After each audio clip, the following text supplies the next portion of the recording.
Good morning. Thank God for another day. This is the Bible 101 class for June 6, 2021. Again, this is Bible 101. It will be coming from First Kings, ninth chapter, verses 10 through 15. Again, First Kings, ninth chapter, verses 10 through 15. Let's begin with prayer. Dear Heavenly Father God, we thank you for this opportunity you've given us, Lord, to study your word. Let that word go into our heart, that we might not sin against thee, to let our light shine, that men may see our good works and glorify you, the Father which is in heaven. Amen. Well, this Bible 101 actually covers 5 verses.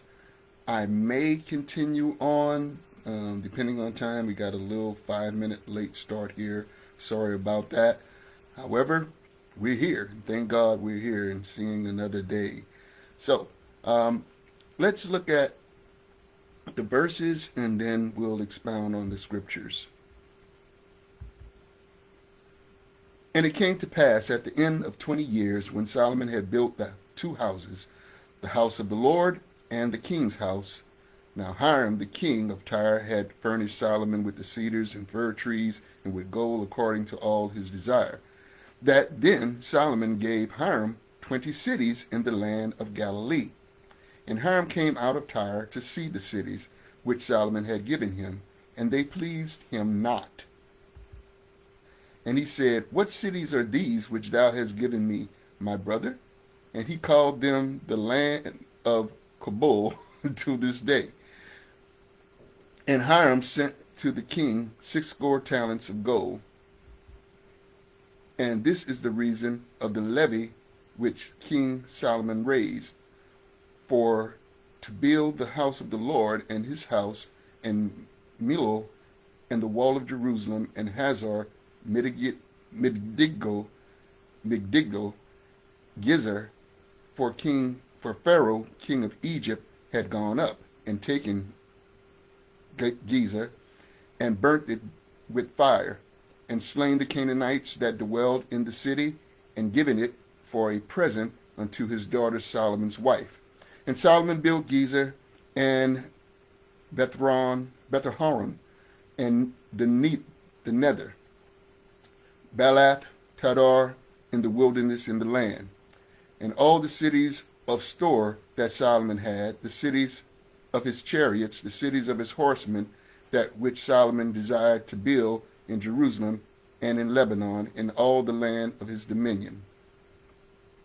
And all the people that were left of the Amorites, Hittites, Perizzites, Hivites, Jebusites, which were not of the children of Israel, their children that were left after them in the land, whom the children of Israel also were not able to utterly to destroy, upon those did Solomon levy a tribute of bond service unto this day. But of the children of Israel did Solomon make no bondmen, but they were men of war, his servants, and his princes, and his captains, and rulers of his chariots and his horsemen. These were the chief of the officers that were over Solomon's work, 550, which bare rule over the people that wrought in the work. But Pharaoh's daughter came up out of the city of David unto her house, which Solomon had built for her. Then did he build Milo. And 3 times a year did Solomon offer burnt offerings and peace offerings unto the altar which he built unto the Lord. He burnt incense upon the altar that was before the Lord, so he furnished the house. And King Solomon made a navy of ships in Eziamber, which is beside Elath, on the shore of the Red Sea, in the land of Edom. And Hiram sent in the navy his servants, shipmen that had knowledge of the sea, with the servants of Solomon. And they came to Ophir, and fetched from thence gold, 420 talents, and brought it to King Solomon. Okay, I continued on because I think we might be able to cover these verses. In some of the outlines, they say these are the other acts of Solomon. It also described what's deemed as searching word to the wise. We also have an outline prosperity and wealth. But it really tells you how still at this time Solomon had focus, even though he was a king, even though he had this wealth and he was gaining all of this information and ruling the city and becoming well known. He kept his focus on the Lord. Remember, 20 years had passed and he had built 2 houses, the house of the Lord and one for himself. So he did not get from that focus at all. And that's how we're in the world, and there's no getting around that until you die. So since you're in the world, how do you keep your focus on your relationship with God? Well, you do that by putting God first. When you wake up in the morning, thanking God for another day, praying, reading the scriptures, keeping your focus in your mind and your heart towards God. Now, as we interact, if we're vertically integrated with God, as we interact on a horizontal basis in the world where we see, touch, feel, smell, then we're able to let our spirit direct our actions versus our flesh direct our actions. Now, it goes on to talk about King Hiram, and we understand that Hiram was not pleased about the cities which Solomon had offered him. Now, you got to understand, this is Phoenicia. King Hiram is in that Phoenicia area. They are the traders and the shippers. What is present-day Lebanon. And so they made all the trades along that Mediterranean Sea, along the coast of the Middle East, and with Egypt, and of course far out along the Mediterranean with the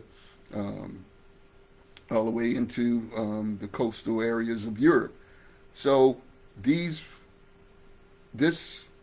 country was more well developed than Israel. Remember, Israel is only on its 3rd king. And I try to emphasize that to a lot of people, because we look at Saul. Even though they've been in the land a long time, they've only been a kingdom for 3 kings. You had Saul, you had David, and now you have Solomon. So, let's just say a reign of 100 years is not going to get you the power and the well-known audience that countries had been around for. Take, for instance, Egypt, 10,000 years. So 100 versus 10,000. So remember, so when Solomon offered these cities, it's interesting what King Hiram said. He called them Kabul, which is a sense of limitation, sterile. And it was places of Palestine, the Philistines. And think about that. Israel had been in a long battle and war with the Philistines. David finally subdued them and conquered them. Now, and if you study history, you know that the original Philistines were the sea people that came possibly from the island Crete when they had the explosion of the volcano, tried to land in Egypt. Egypt beat them off. And then they finally landed on the coast of the Middle East, where present-day Israel is, where you have Palestine right now, the Palestinians, the Gaza Strip. And the reason why these sea people were so strong is they knew how to work iron. This was in the time of Saul and David was the Bronze Age, and now you had these people who knew how to work iron, so they ruled the land, and they became vassals to Egypt. Now, during this time, of the time of Solomon, Philistines had been defeated. Now Egypt had to reinforce its hold on the Middle East.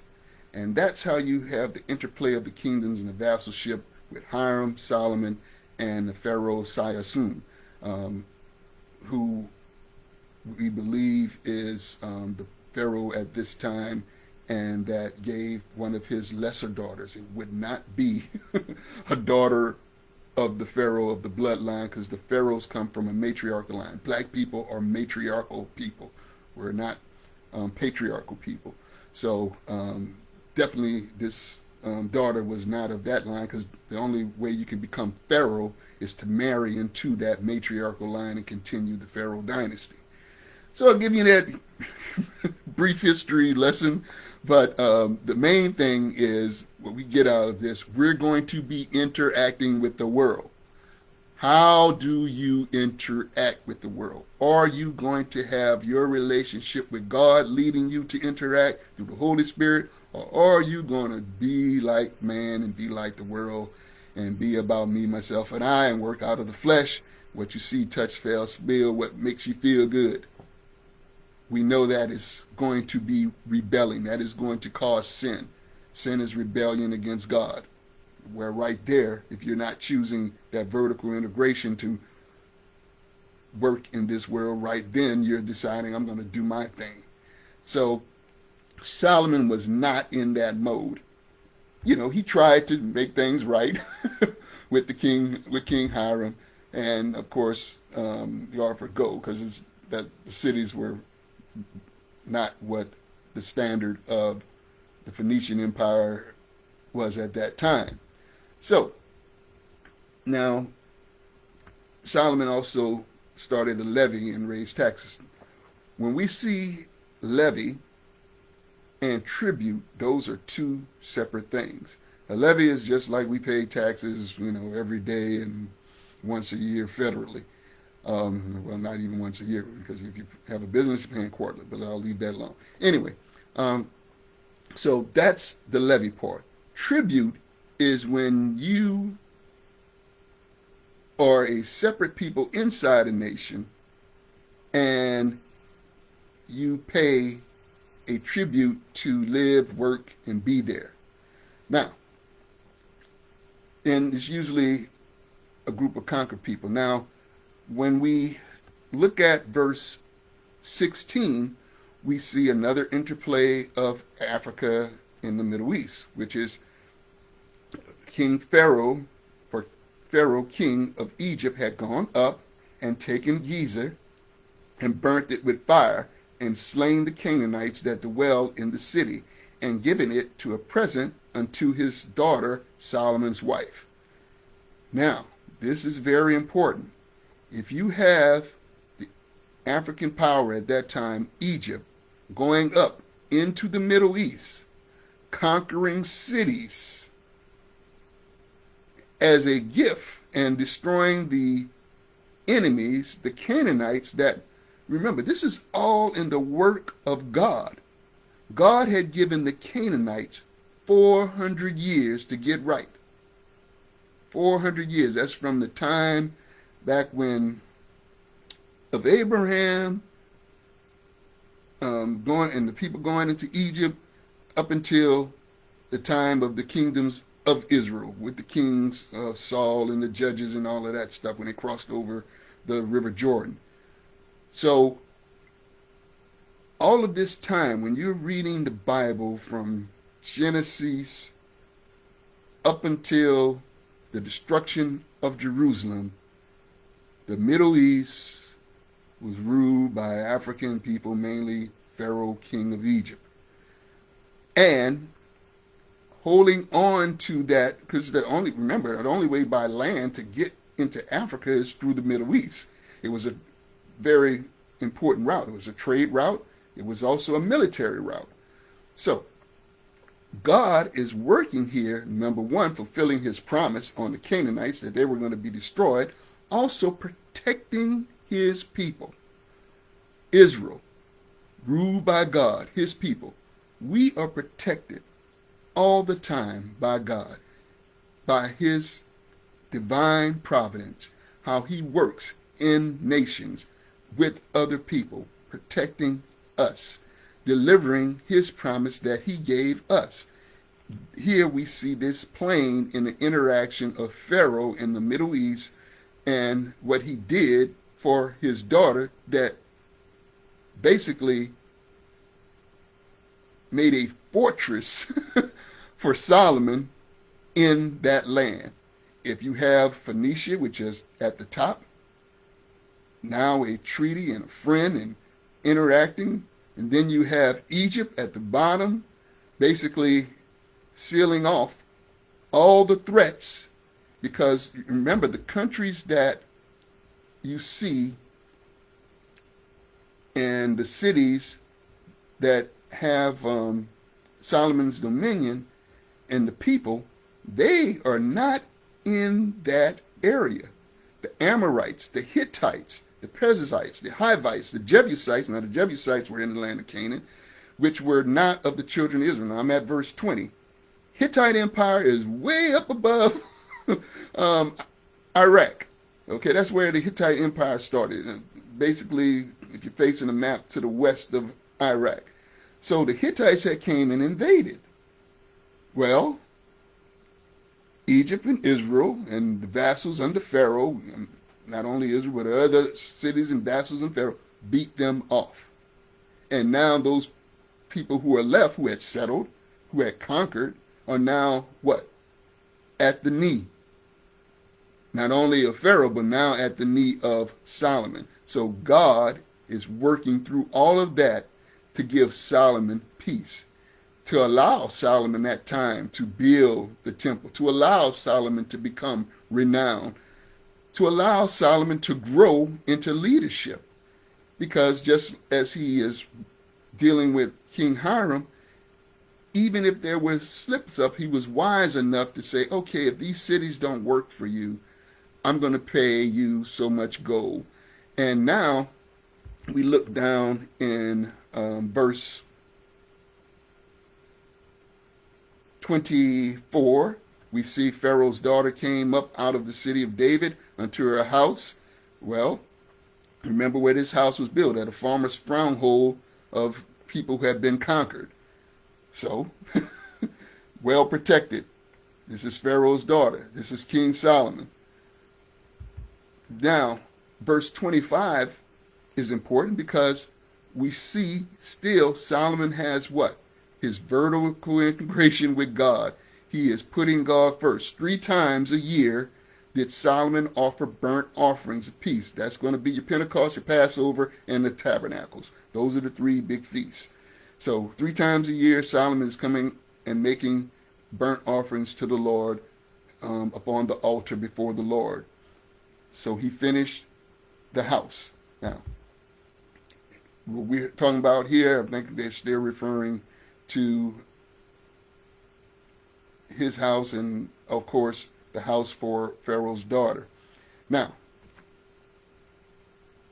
if you have your land conquered and you have support of a powerful empire like Egypt, through marriage and through basically survival of that, because that's how this survived until the time of the fall of Jerusalem, you have to have a navy. So verse 26 speaks on that. Notice that this navy is on the shore of the Red Sea. Okay, we all know that's the waterway between part of Egypt and the Sinai Peninsula. So that is an important waterway. And you also see who's involved, Hiram. Now, so all of that Mediterranean coast now is covered by a navy of Phoenicia and Israel, being supported by land by Egypt. So all of these are inner working to protect God's people. The Phoenicians, the Egyptians. Remember, the Bible is not a history book. You have history in it, but it's not a history book. You have to look at it as the interplay of God's work, God's divine providence in these nations to deliver what he has promised to Abram, what he promised way back in Genesis, that the heel of the seed of the woman will crush the head of the serpent, or bruise the head of the serpent, which we know is Jesus Christ. He's making that promise all through history, involving all these nations. But that line is going to produce his son. That line is going to fulfill the Mosaic covenant. That line is going to fulfill the Noahic covenant. That line is going to fulfill the Davidic covenant. So when we keep our relationship with God first, we're establishing not only for us, but for those that come behind us, because we are the examples. So these verses contain everything that is needed for Solomon to stay focused in his vertical relationship with God, to interact in that vertical relationship horizontally in the world, because the world is going to be the world. It is cosmos now. It is rebelling against God, but we are operating in relationship with God. So everything God does stops that effect around it. And it's how we keep our relationship with God, how that works, is how we work in the world. Let our light shine, that men may see our good works and glorify God which is in heaven. Solomon has done this up until this point. Up until this point. He's interacting with the world, but he's keeping his relationship with God first. And he's becoming prosperous and wealthy. Now, is that a given? That, oh, just because you say, oh, I believe in God and God is good and I'm going to be prosperous and wealthy. No, you're in the world. The world's going to be the world. You just went through a pandemic. Didn't you go through that? The thing is, you're going through. You're not going to be immune from this. It's going to affect you, but God will bring you through. You're going through Trump and whatever happened in government. It didn't stop. God didn't stop it. It's affecting you, but God is bringing you through. That's what's happening here with Solomon. God keeps his promises. Only thing we have to do is stay in faith. Without faith, it's impossible to please God.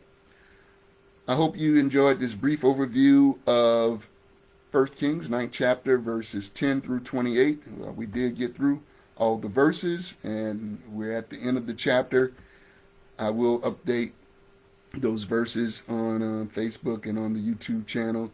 And I thought I could get it through, and I did. And I was only going to do verses 10 through 15. However, we went through to the end of the chapter. Thank God for that. You all have a great day and a great week. God bless you and keep you. Until next week, take care. Goodbye.